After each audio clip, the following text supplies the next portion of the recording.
Chaos, that's the best and only way to describe this Chainsaw Man chapter. And if you didn't hear me, well, I guess you two fell victim to the loss of the Ear Devil, which seems like the gateway to Fujimoto's Hell's Kitchen, cause this is what happens when you let bro cook. He started with levitation, and now his mad genius insanity is truly breaking through the pages. I mean, just look at this freaking title. Those aren't even words, they're just sound effects. So either Fujimoto has succumbed to the fatal known condition known as brain rot, or he's firing on all cylinders, teaching Gordon and Sanji a thing or two about 5-star cuisine, cause this stuff is getting very real very fast. I always love when Chainsaw Man gets to these stages where it's just bombastic carnage mixed in with the utter tragedy that brings Denji to these perilous positions. Denji is constantly put through the ringer. He's made out to be the scapegoat for a lot of the suffering that goes on in the Chainsaw Man story. So when it reaches these milestones and he crashes out, it's extremely cathartic to witness, if not also slightly depressing. I mean, it's official at this point.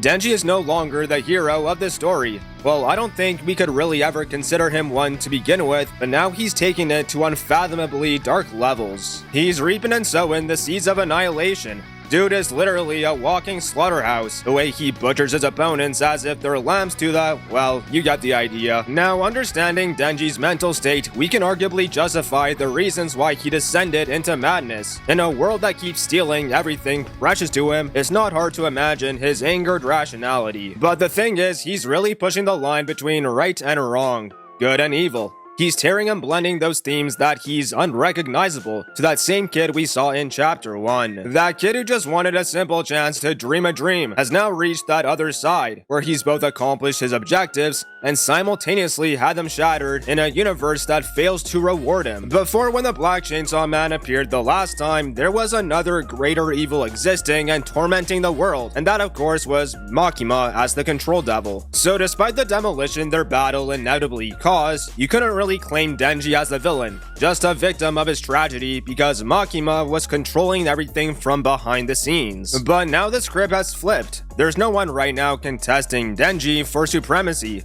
Well, until Yoru pops in, cause she's been itching to fight Chainsaw Man since the very beginning. However, the truth is Denji is in that same position that Makima was, and just how public safety went to extreme lengths to eliminate her as an existential threat. They are reciprocating that same energy with Denji as he is now. They try to keep him in his place, warning and threatening him with the consequences that will arise if he chooses to embrace the chainsaw way of life. I also can't help but find it hilarious just how hard public safety tried in attempting to stop the Black Chainsaw Man. Like, they really went balls to the walls with their efforts. And let's be real, what were they even thinking? Did they seriously think they stood a chance at overcoming the odds and putting the Chainsaw Devil in his place? They had all these various sectors on standby, all these hybrids and officers ready to lock in like SpongeBob when he soloed Goku, and they just ended up getting chopped and skewered like they're fresh meat in a butcher shop. It was utterly impressive. One of these hybrids even had the audacity to say that she dodged the Chainsaw Devil's attack, only to get decapitated mid-sentence. Like, that's crazy. But I guess the major point that Fujimoto is intending to hammer down is that through all this destruction, Chainsaw Man in this form is an unruly force of nature. He's a walking natural disaster,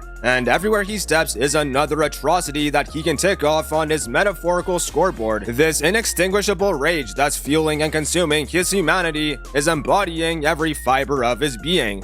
But you see, in between all this admittedly awesome action, there's something absolutely terrifying that's going on in the background. As we know, the Chainsaw Devil possesses a special power, unique only to him, and it's his ability to erase any devils from existence if he consumes them. Now, normally, devils live and die by their respective reincarnation cycle, but Chainsaw Man negates that possibility and forces them to disappear forever. What that means is that any devil that is consumed, the fear and concepts they represent are deleted along with them. Let's put it into practice. Let's say the Chainsaw Devil consumes the Coffee Devil. Well, now the concept of coffee is gone, and we have to rely on something else for our quick caffeine fix. At a scale like that, it doesn't seem too bad. If I don't have coffee, I'll just substitute for tea. It's no biggie. But it becomes problematic when the conceptual fears of these devil concepts surpass these medial things. Like, just think of the issues that would arise if he consumes the toilet paper devil, or perhaps even the justice devil. And in this chapter, we witness a brief glimpse of that horror. As the Chainsaw Devil devours the Ear Devil, we're brought to this panel where Katana Man is trying to have a conversation with Yoru.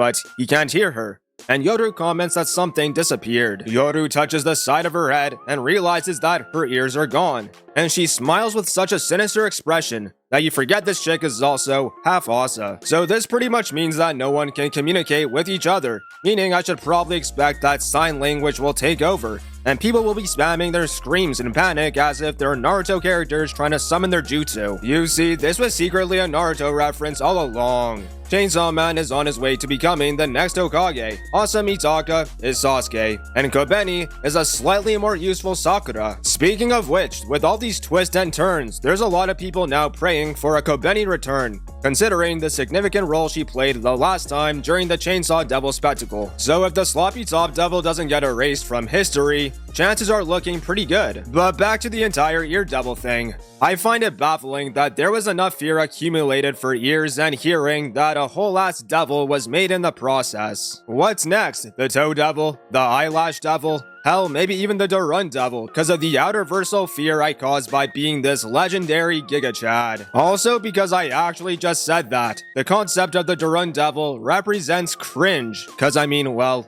I kind of did it to myself. So after years of studying Daddy Gojo, I finally learned a domain expansion. Domain expansion, infinite cringe, I mean Doron's world. Damn, son.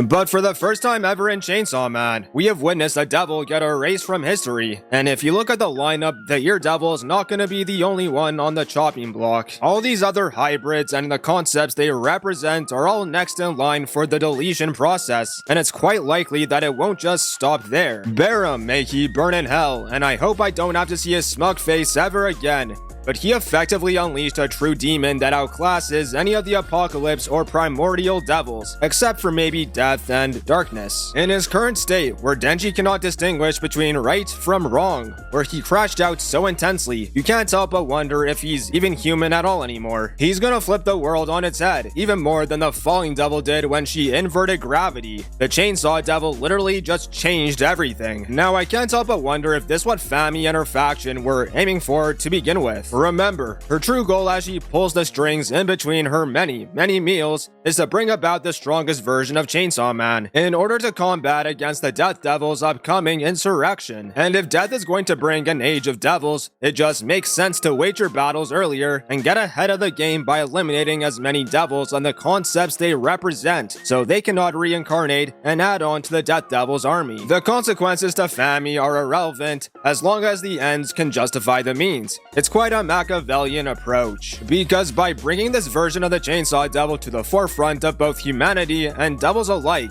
their collective fear will just bolster his power, making him even stronger. Now, the second stage of her Aizen level master plan is to bring the War Devil up to that same level of fear. So in the next coming chapters, we may witness Yoru join the fight, and the result could have her and Chainsaw Man as the last two still standing. I'm not sure if Fami is intending for Yoru to defeat the Chainsaw Devil, or have them work together, but either way, we are possibly in the most revolutionary phase of Chainsaw Man, and we will see a completely new story take shape. One that none of us could have ever expected in our wildest imaginations. Now that's one thing I do know about Chainsaw Man with 100% certainty. Any expectations you might have, throw them out the window. Fujimoto is gonna find some way of toying with us just like how he messes with Denji. For all we know, the true final villain of this arc is none other than Dance Dance Revolution Master Kobeni and her famous car that actually placed higher than her in the Chainsaw Man popularity poll. And if you look at the list, that's the least egregious thing there. But what did you guys think of this chapter? And where do you think Denji is headed on this path of destruction? Let me know in the comments. And with that, I'll catch you guys in the next video. Have a good one, mad lads.